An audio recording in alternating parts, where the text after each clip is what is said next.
We are bringing you a radio of national development agenda. Join us on a journey towards the unfiltered radio conversation. The new dawn is here, a revolutionary radio. We're ready to bring the integrity through our conversation, ensuring that our people are conscientized. We say not yet Uhuru, going back to the roots. The People's Radio, Radio Azania, your online community station. Letsatsing la boraro ke a kena ke a dumedisa bamamedi ba batle ba Radio Azania le dumediswa ko lona ka mehla ha manaka sa pelekane ka mokgona ona e leng le mohang mokoto ke di dumedisa jolo ke le ka hara naha ya Lesotho moha lesuku fukufuku dithabeng station ke Radio Azania Lesotho mme ho fihleletsa ha jwale ka nnete ha hona ditsebiso tse teng matsong aka ha e se fela hore he ke tle ke kene kgabong ntle le mathata a letho. WhatsApp us now 067 681 0027. Radio Azania, your online community station. Matsatsing mona ke ile ka etsa phatlalatso ka boemo bo teng bo renang ka hara naha ena ya Lesotho ha re tla re lebile ditabeng senana tsa bo phatlalatsi mo ile hore ntate Ramainwane e leng monga mo Africa FM o la hlahella ho radio ya hae a ngongorehile haholo ka ditaba tsa di-platform tse hasang ditaba kapa tse bile di qolotsang ditaba ho marangrang ka mokgwa ileng hore ha bana boiphihlelo ke batho ba maiketsetso qetellong ya letsatsi ha ba lefe lekgetho taba tse tsohle kaofela tseo a neng a tletleba ka tsona mme jwale letsatsing la kajeno hona le phatlalatso e ntjha e bolelang fela hore parlamente e lokollotse phatlalatso e thibelang hore baqolotsi ba dikoranta tsa marangrang ba se hlole ba kena ka hara parlamente ka sepheo sa ho qolotsa ditaba. Phatlalatso e re ho tla dumellwa fela baqolotsi ba tshwereng bopaki ba hore ke baqolotsi ba dumelletsweng ka molao ho etsa tshebeletso ya bophatlalatsi. Baqolotsi ba ikemetseng ba koptjwa ho ya parlamenteng ba tshwere lengolo le tswang mokgatlong wa baqolotsi wa MISA Lesotho kapa la APPN le bapakang e le baqolotsi. Le tsebe batho ba phatlalatsang marangrang ba fumana mangolo ke LCA haeba ha ke fose ba fumana hona teng. Jwale ha ke tsebe hore na tsena tse ngotsweng mona na MISA le APPN tsona ke difeng di hlaha kae o fihlela boemo bo ha o etsahetse jwang. Empa jwale le ha o le jwalo ke rata hore ke lebohise Mr Ramainwane ka ho potlakelwa ha sello sa hae ke parlamente e ne le taba neng a e bua radiong. Parlamente e bone bohlokwa ba taba eo ya Mr Ramainwane ho fihleletsa boemo ba hore ebe ha ya senya le nako ebe e se e phatlalatsa hore na ho se tlo tla ho sebetsahala jwang ho tloha mona ho ya pele. Mona mo ke ipotsa hore na e ka ba ke eng e nwe bohlokwa hadi e bang e a bua ka parlamente e leng hore baqolotsi ba kginwa mangwele hore ba ka qetelletse ba fihlelletse ka moo. Number 1. Number 2, ditaba di teng tsa bohlokwa tse leng hore o tla fumana hore di hloka ho sekasekwa ka hara parlamente. Re kenyeleditse taba tsa di-passport. Basotho o tla fumana hore ba sotleha, ba tshwarwa, ba etsuwang ha ba etsuwing. Taba ya teng ha e ke be sekasekwe hang mme le solution ya teng ha e ke be fihlelwe hang. Empa potso ke hore na jwale ena ya Mr Ramainwane yona taba e phamoletswe hodimo ha kana tlasa mabaka afeng. Marangrang a etsa eng e leng hore boemong bo bong ho hlakile hore taba e ba etsang e fahla bahlomphehi. Jwale ba nentse ba ipotsa hore na ba tla e sebetsa jwang hore batho bana na ba se ke ba qetella ba tswela pele ka ho etsa mosebetsi wa mofuta o jwalo. Hona le call e ke e fumaneng letsatsing la kajeno but pele ke tlola ke le hlalosetsa taba tsa call eo. Taba enana nako e neng e dikoloha marangrang ya sello sa Mr Ramainwane hobane radio le a tseba hore batho ba bangata ha re sa di mamela e se le taba tsa neng tsa hore re tla be re emela hore re update hona marangrang kwana na mo senang boiphihlelo mantlwaneng ho ya ka polelo ya Mr Ramainwane. nakong ena neng a entse phatlalatso ya pele ho la ho etsahala hore ebe girlfriend ya e mong e neng e le sebohodi sa Moafrika mo eo a ileng a bellwa ka theko kore o na lelekwa mosebetsing fela jwale mokgwa wa hae wa ho tebekwa e ne se o o ka utlwisa motho bohloko kore ba mo lelekile ha monate ka mantswe a monate e kang hoja e ntse le karolo ya Moafrika FM. Jwale ho la wa fihlela boemo ba hore ebe wa phaphama ka kelellong hore no tabena kaofela ha ile tjena ha etse sense a ba fihla a kapua ke seyalemoya se seng a sebetsa hona teng. Yaba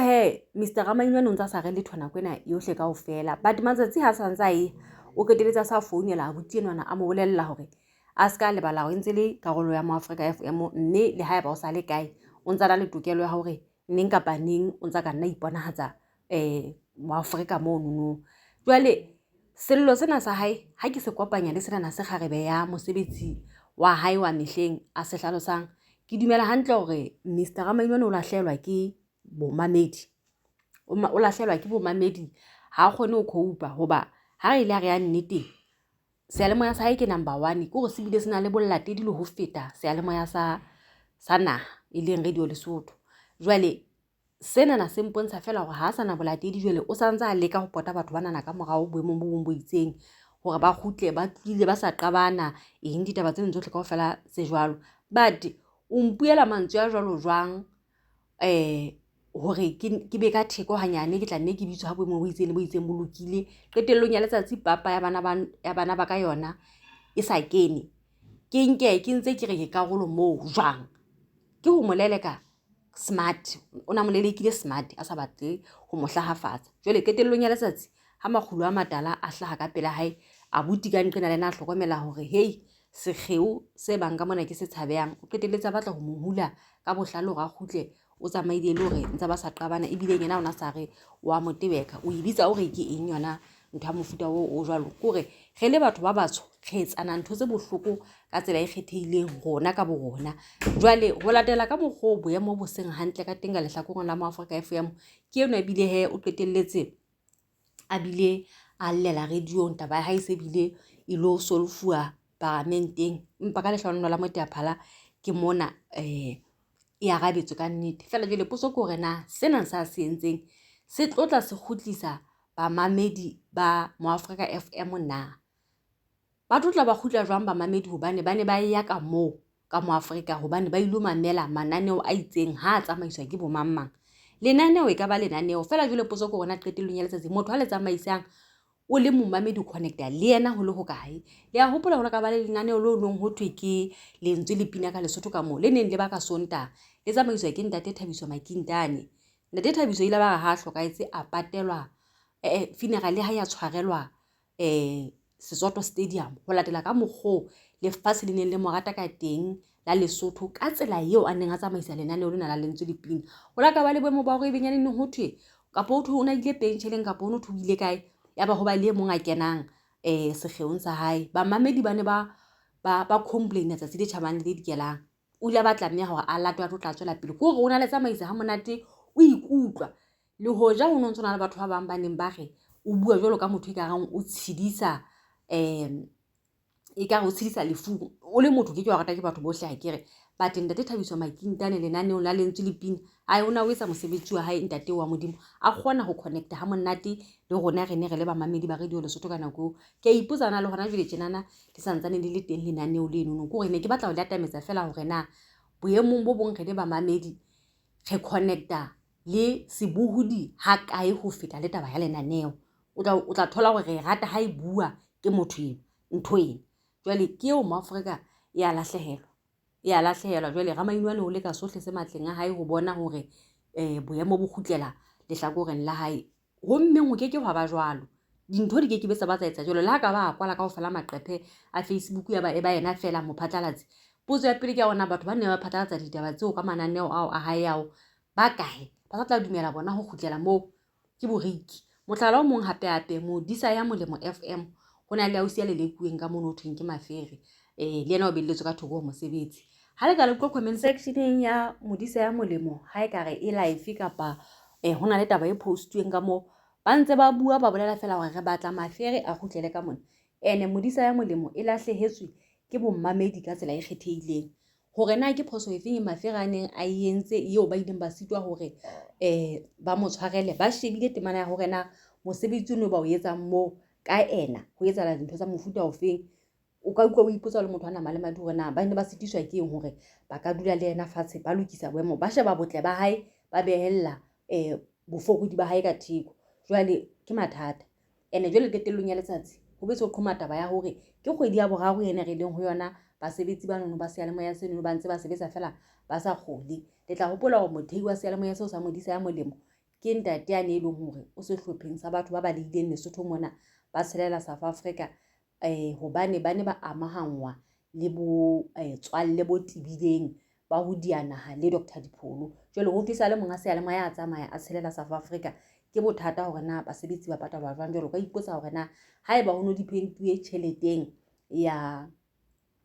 radio batho ha ba patalwe ke eng lebaka la hore batho ba se ba patalwa ke difeng fela radio ntse tswela pele ho sebetsa ke ntho ka ipotsang yona le motho ana male madi jwale ntho ena ntate Ramainwane a entseng boemong bo bong e nahanisa ka thata ebile ha ke bapisa le taba ya call e ke fumaneng ha ke kena tabeng tsa call ke re tsebe ho kopanyang di-parcels he ke le utlwisise hore na hobaneng ha ke re taba ye e nahanisa ka thata ntate Ramainwane a entseng empa la ho le jwalo dintwa tsena tsa mofuta ona o tjena di hlomola pelo di utlwisa bohloko ha re tswelana matla re le batho ba batsho ka mokgotshwana molemong wa hore ha o bona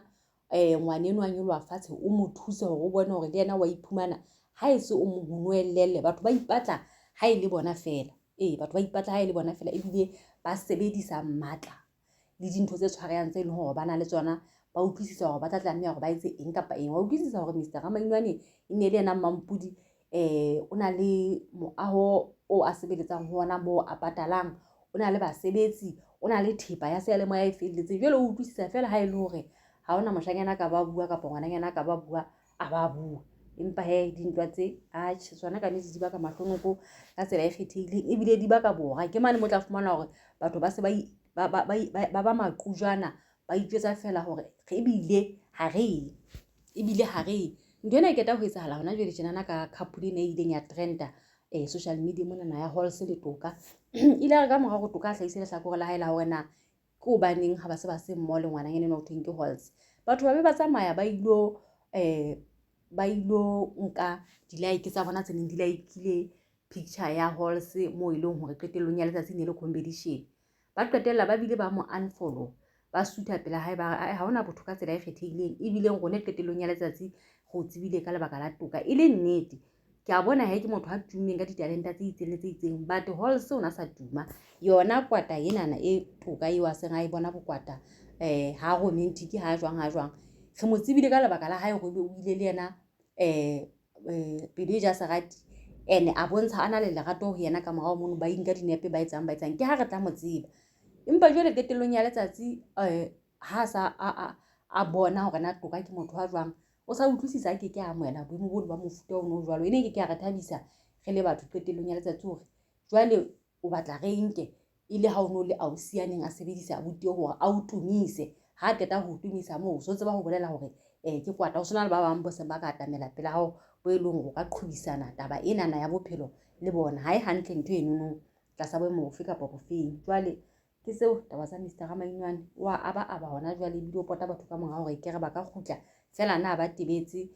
e utlwisa bohloko boemo bo motho a leng ho bona ha se hantle hore a nke monyetla ka batho ba ka fatshe ho yena a ba sebedise ka mokgwa a batlang ka teng ha ntho tsa hae di sa pase ike ba ka kena sekgeong fela jwale ba bontshitse mmala wa hae o ka mpeng hore na yena ke mofuta ofeng wa motho.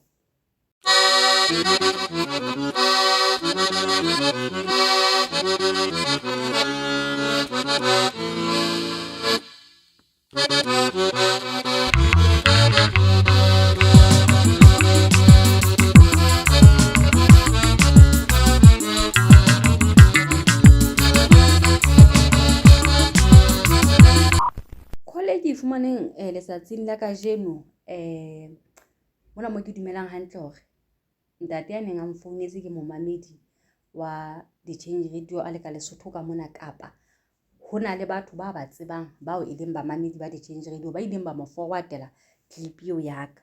mona mo ke ding ke hlalosa taba ena ya Mr. Ramainwane le taba ya hore he qetellong ya letsatsi re a sokola hona jwale tjena hore re ka fumana mokgwa wa ho ngodisa. Jwale ha mfounela tjena na mpolella hore no ntho eno ke ntho e nyane hampe hore e ka solveya e ka lokiseha and ke tsebe hore ke motho wa moholo ka hara naha ena ya Lesotho ke hore eno taba o iphethile ka makgetlo hore o na le boemo ka hara naha ya Lesotho. Ha ke batla le ho tseba hore na boemo o le permanente o eng, ha ke rata le ho tseba hobane jwale qetellong ya letsatsi ntho eno a neng a bua ya boemo le tsela eo a ntletseng ka yona ke la ka utlwa le ntho tse pedi tse leng hore ha di kopane ebile di a swabisa qetellong ya letsatsi. So mohlomphehi ena ho latela ka tsela e ihlalosang ka morao e le ntho e kgolo ka teng ka hara naha ena ya Lesotho. O hlalosa taba hore a ka nthusa ka mokgwa wa lengolo fela jwale o batla 15,000 mmeng hodima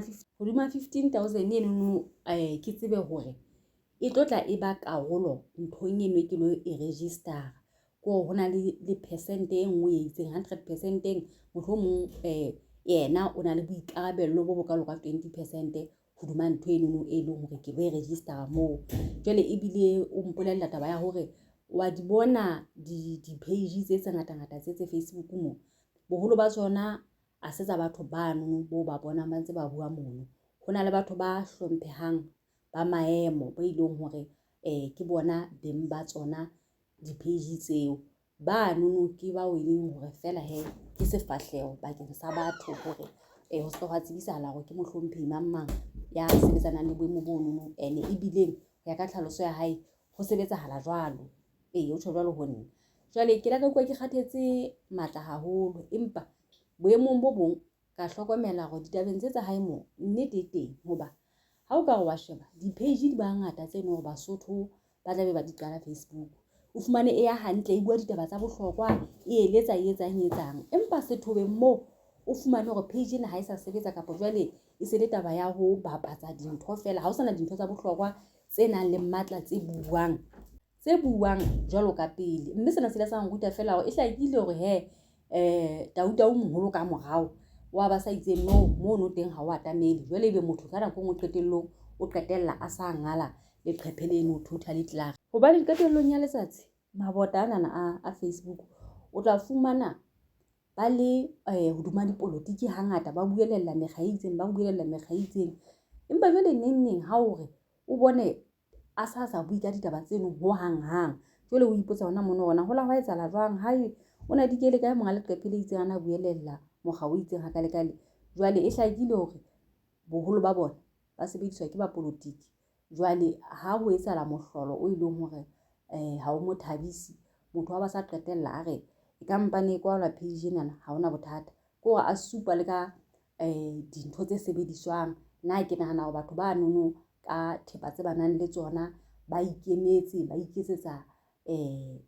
ntho engwe le engwe ka ditjhelete tsa bona tse ba di nkang kae ka thepa tse tura ka kalo tse ba di sebedisang batho ba nono ha ba bang mono ba na le batho ba ba back-upang. So ke sentse ko bolella ebile ko fa nako ya ho lo inahana ha ke go nka gabe hona jwale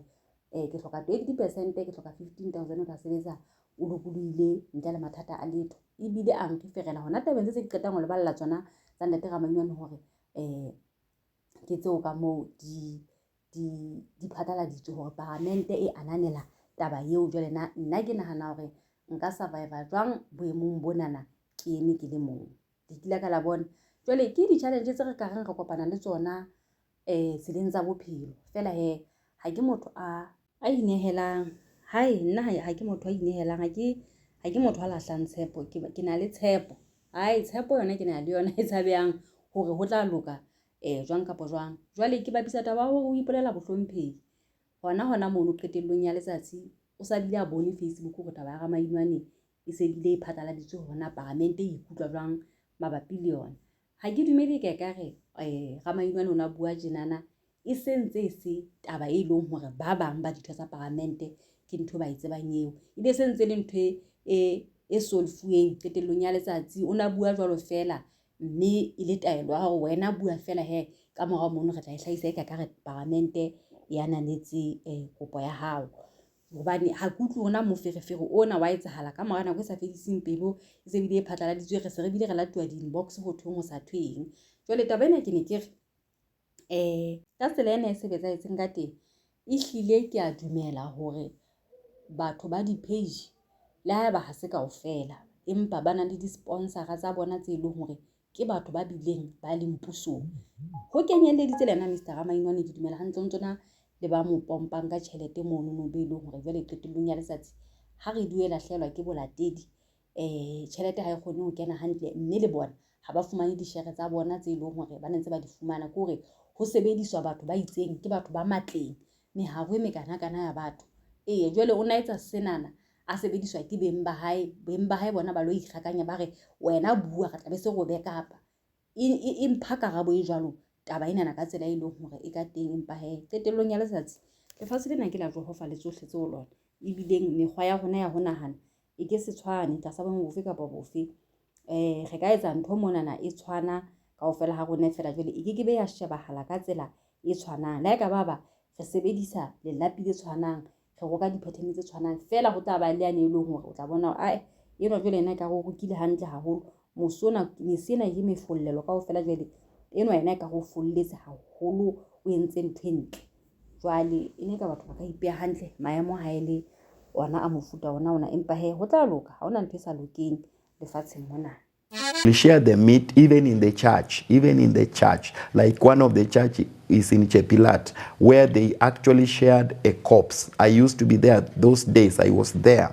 when they actually brought a corpse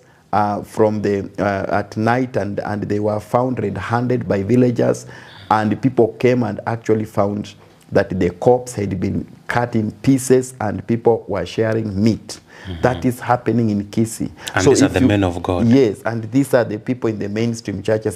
Taba ena na mo e qalehileng teng abuti eno o hlalosa taba ya hore ho na le batho ba mona ba reng ha bana le mekgohlane malapeng a bona ebe ba re motho eo a hlokaetseng o lowe jwale ba batle ngaka e tlo tla e sebetsana le setopo sena. Setopo ha ngaka e se sebetsa e re ho hlatsuwe setopo sena ha se tswa moshareng se ntshuwe ka hara lekase se hlatsuwe ebe metsi ao a tswakwa le meriana, metsi ao a hlatsutseng setopo ha se tswa moshareng a tswakwa le meriana ebe metsi a tshelwa dijong.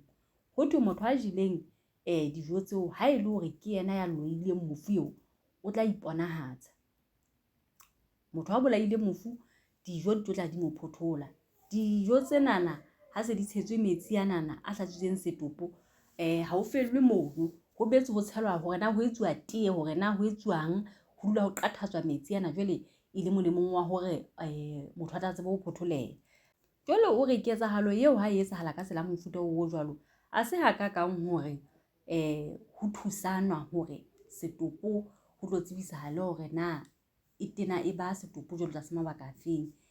Ke karolo ya initiation ho bo so ntso o kenywa batho ba nong lenakeng leo ngaka enana e tsamayang ka lona hore culting yo ngaka enana e tsamayang ka yona hobane o ka ipotsa le motho ana malemadi ke ditupo tse ka etseleng khale di sebetsuwa ke ditupo tse ka etseleng khale di patwa di fuparisitswe dithipa ke dingaka ho ntso thwe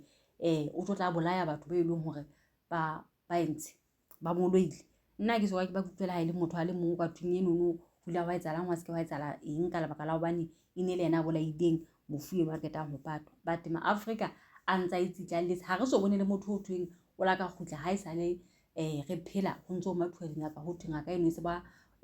khutlisa bafu utlwa ho thwe qetellong ya letsatsi ba entseng ketso eno ba tla iponahatsa. Batho ba modimo ha ba qeta ho ja dijo tse ntse tshetsweng metsi a setopo di tla ketella dijo tse neng di ba sebeditse mala ba ketelle ba matha ba etsang ke ntse ke maketse hore na lefung mona hona le eng hobane e mong motho tla ba re nna nama ha nke be ke je nama ya lefung e mmathisa hona ho fela o fumana hore ha a khutla mono o khutla a matha hona ho tla ke le hore o bantsa a habotse metsi ana kapa ditshila tsena tse kopantsweng le meriana ena diteng kapa dijong tse ding tse itseng tse pheuweng wa utlwisisa ho qathatswa hohle ke mo ditaba tsena di qalehileng hona teng mo ke khathileng empa mona mo ke le kenyeleditseng hona teng ke mona mo abuti ona hlalosang ka taba ya hore le bitleng mo le ha o fihlu ke mona mo tla fumana hore pele setopo se kenya ho tla bo ho fafatswa moriana. Dikereke tsena tsa moya hangata ho feta hanyane tla be le temana tsane tsa hore ho tla fafatswa sehwasho pele le ka se le ka la kena. Ho etswa bonnete, ho na le ntate eno a tshepelwang mabaka ano a tla fafatsa sehwasho pele le ka se le kenya. Ho na le banene ba pholoso mo e leng hore pele le ka se le kena o tla go fafatswe di-anointing oil, ba bang ho fafatswe matswai ho etsuweng ho ska wa etsuwang. Ehlile di ngata hampe di-ritual tse etsuwang mabitleng. Kgantenyana ho ntso ho etsuwa seo ho etsetswa hore ka mora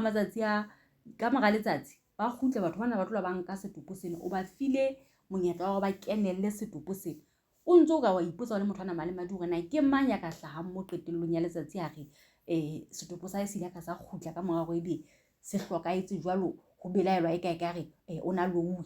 Fela ditjhelete tsona di a tswa, dikgomo di a fela, malapa a futsanile, ho ntso ho patalwa dingaka ka ntho e leng hore ke maka. Kgatheng qetellong ya letsatsi setopo sena se lo ntshuwa se fihla se kgabelwa ho shehwa dinama ke dingaka le baruti di dingaka ho hlakile hore ke majasam ba ja ha mmoho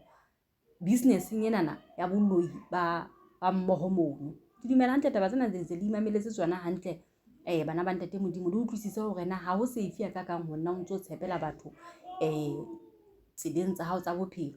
O batlile ngaka go tla e sebetsa setopo e fitla e re ho ruwe dijo tse tshetsweng metsi ano qetellong ya letsatsi o sa bile a di etella pele ka lethoba o fafatsa ka lebitleng pele le ka se le ka la kena. Kganthe o tla fihlang ka sona setopo seno se leng qetellong ya letsatsi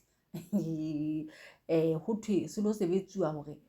ba sentse hore se be jwalo ho bonahala hore na ho etsahala jwang ka bona. E ka nna ba ho se hlatswa ho nono o ntsha metsi ao ebile le batho ba lelapa ke ho fa ngaka ena tetla hore jwale re lokollana ka ena ho lona hore le ka etsa ntho e le e ratang hona mono sethubeng ebile se bile le kentswe selekaneng sa boloi seo motho ena ntseng a sebetsana le taba ena a leng ho sona. Ntho ena ke dumela hantle hore ha e felle hona dingakeng mono le dikerekeng. Ha ke rona le ntho la go ruta bothwe mofu jwale ne le nako yane ya kereke hore e sebetsane le yena. Ha ke re kgale re ntse re taba tseo ntate Mokotwana ntse a di bua re batho ba sephiri o tla fumana ba ikwalletse le mofu ka moo ka nthong ka bo mofu tla ba beiwe ka teng ba leleka batho ba batla go ba sale ba le bang ka moo. Potso ya pele ke gona ba be ba etsang ha ese ba bentse ba etsana le tsona dintho tsena tsa mofuta ona o tjena. Qetellong ya letsatsi le ha o fihlwa mabitleng mane kereke o tla fumana e etelletswe pele hona ho kereke ha o thona le mafu.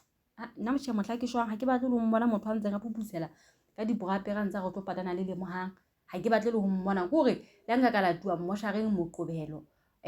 ka ba ka fetisetswa mabitleng. Ha ke bone le bothata ba nix ka ba ka fetisetswa mabitleng. Batho ba ntse ba tlola ba dihloho tsa ka ba bua ntho se sa tsibisahaleng. Ha ke hloke ka mokgwa batho ba qetellang ba etsa ntho tse tshosang ka teng. Ha ke tla qetellong ya letsatsi dintho tse di tsena di etsuwa tje ke mang ana itse di etsuwe ko go rata hwa batho ka dithasello tsa bona. So ha re tsweleng pele o mamela ditaba tsa botino wa rona. Actually valid, they are not hills. So you find that the corpse, if you find a grave that it's like a valley, it's not a true grave, the corpse has already been eaten. Somebody has already been eaten in that particular grave. This is what is happening in Kisii.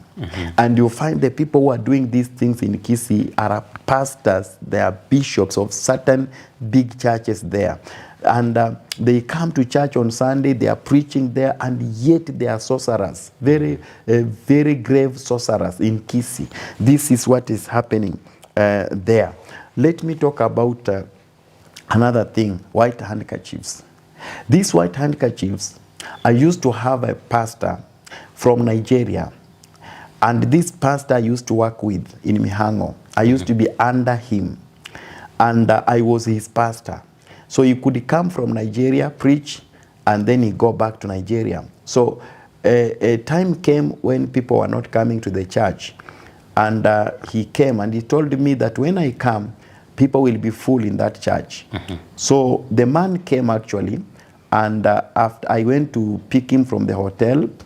and he told me, do you know what? I will teach you something tomorrow, and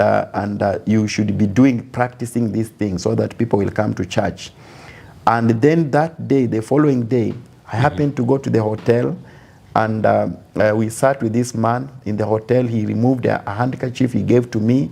One of the handkerchief, it is white. And he told me, do you know what? I told him, I don't know. He told me, this handkerchief, you can use it to attract people in the church. That whoever will come to church and see you with this handkerchief will never leave the church. So I was asking how, and he told me, what you need to do, there are two things you are supposed to do with this handkerchief. Number one, after you have had sex with a girl, that time I was not married even. If after you have had sex with a girl, use this handkerchief to wipe. And then after, if not, this handkerchief, you should tie it. You should tie this handkerchief around your whatever, your penis, your manhood. Tie it and sleep with it on Saturday. And then you remove it on Sunday. And then you wrap it around the microphone. And that's why you see people, men of God, using white handkerchief, wrapping them around the microphone. They know what they are doing. They know what they are doing. That handkerchief, it is a spell actually. It is a spell. And then they remove it when they are praying for people. They try touching people with that particular handkerchief. That is a kind of initiation. And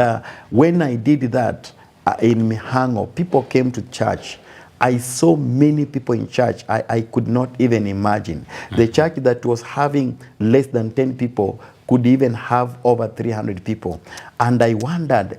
this magic is working. But then in my heart, I did not have peace. I reached a point whereby I could not even sleep because I didn't have peace in my heart. I could hear God speaking to me, what you are doing is evil. I did not call you for this. I did not call you to practice witchcraft. I call you to preach the word of God. Come out of witchcraft. But then I could wonder, but this thing is working. Many people are coming to church. You're getting a lot of money. I used to get a lot of money. I used to have fame. I used to be known all over. I could even preach. I used even to preach in police stations. I could be invited by the police officers to preach in the prison and to preach to the prisoners. I used to live well,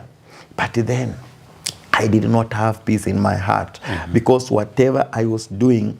it was actually witchcraft. So there is this kind of witchcraft whereby they use the handkerchief. Even singers, you find them, the celebrities, using the same handkerchief. In the churches, big churches, people using handkerchiefs, white handkerchiefs, and waving in the air. My question is, who took these people to a school and told them about a white handkerchief? All of them, they are doing a common thing. I came to discover that there is a mystery behind the handkerchief, and it began in Nigeria. That is where the mystery of handkerchief began. So they tell you that it is a mantle, it is what? It is for wiping sweat and whatever, but it is a spell. It is actually a form of a spell. It is like a charm. It is like a magic charm. Ya pele ya bohlokwa e ka sehloohong ke ya hore sheba mabitla a batho ba habo lone ka morao hore ba bolokwe haholo lona ba kereki. Shebang mabitla a batho ba habo lone hobane o tla fumana a sa kgesemetse a le jwang qetellong ya letsatsi e be le hobane mofu a sa nkuwe boemong bo bong tla utlwa ho thwe ho bonahetse mohlolo lebitleng ya ba jwale qetellong ya letsatsi ho a tjhekwa ho fumana hore le ka se lentse le le teng le be le fumana le ka se lentse le le teng na le be le kolloso sheba hona mofu kae ka mo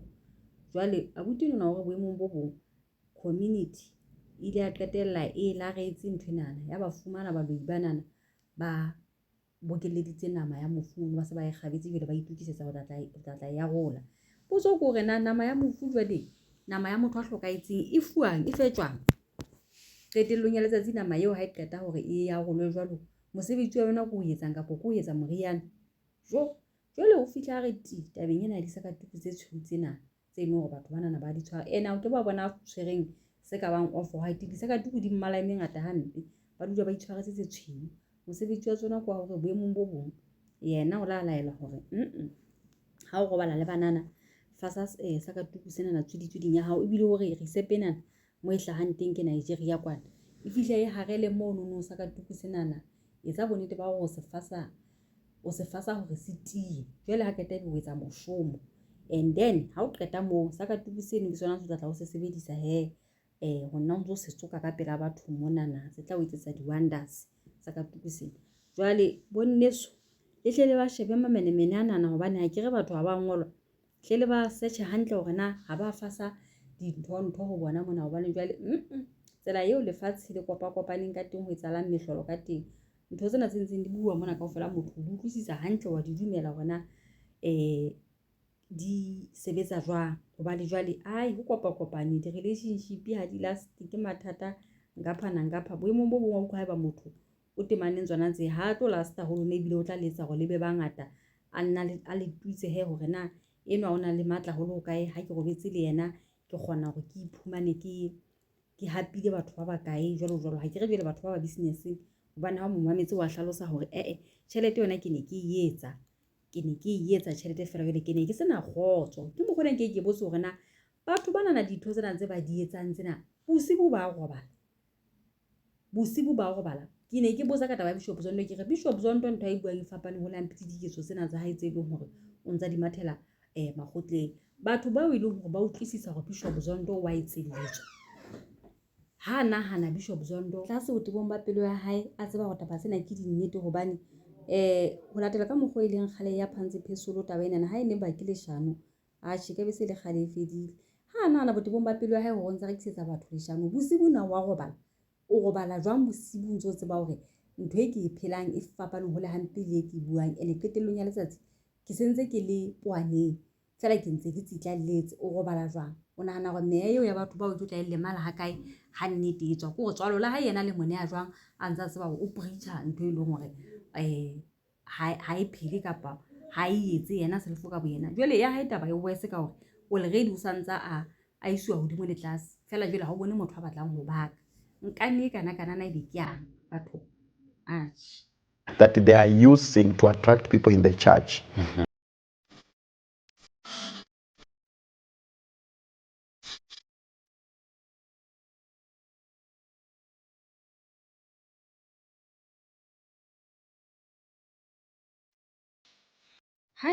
Bana ba ntate Modimo taba tsena di mametse di ikutlwela tsona hantle ene batho bana na ba bo bone ba tla be ba ntse ba hlaella dintho tse mpe tsenana ka lebitso la Modimo o tla utlwa o ntse o thwe nna ke ile ka bona a change ka morao e bola ya Kenya ka morao e bola a tloelana le bohutielwa wa Ghana ke ha qalella ho change e le hore boloi bona bo ha bo rone mona na bo fatshe haholo ntho e tsalang hodimo kwanana ehlile e kotsi haholo jwale ene bona batho bona bao ba dinaha tseo ke bana ba ileng hore ba tletse South Africa boholo ba bona ba tletse batho bana na ba ba le dinaheng tsa bo bona kwana hobane jwale ho sa qellanwe ka boloi bona ba bona kwana hobane jwale ha ona di-customer ba tseba ntho e le nngwe kaofela ba re ba theohele South Africa mona ba tla ba kgeresa hona teng ha ona batho ba tla nehela ho bona hobane jwale ho ikabue hore banka ntho e nngwe le bona bokamoso ba bona boloi ke bokamoso ba bona jwale ho lo bua kaofela e le hore di-client ha diyo e mong le mong o santse a tseba hore ke sentse ke tseba hore eno ntho ha dilang ka yona ke itseng hore batho banana ba bo rone ba batsho ho hlaha dinaheng tse ding ka mafatsheng a mang e nngwe le nngwe naha e na le ditemana tsa yona ke banana ba tummeng ka ho buisa batho le madlosi a bona ba tla be ba kwallwa ka dirumong boholo ba bona ba hlaha hona Afrika ena e hodimo kwana ke hona bokana kwana le bona ba hlaha bokana kwana le bona sepheo le morao wa bona ntse le hona ho nka ditjhelete tsa batho ha ke re jwale ma Nigeria ke bao ho hlakile hore ke bane ba dilang ka taba ya disakatuku le tsona ntse le temana tsa ho etsa tjhelete hona Ghana le bo Kenya ke hona mona mo ho buang ho ile ho rwalwa hore ha o kgutluwa ho fihle ho etswe moferefere ka hara dikereke hore ba bang le ba bang ba na le ntho a bona ke batho ba neng hore ba tletse naheng ena e leng hore ke bahaisane ba rona ka Lesotho ka mona na ileng South Africa ba tletse hona teng ha ona morabe o siko South Africa mme morabe o mong ha soka go mametse o na le temana tsa ona tse leng hore di ya hampe haholo jwale o sontso o tlisa hore boteng ba bona go tla tswellisa ntho eno ya bona mo ba leng hona teng ho hobe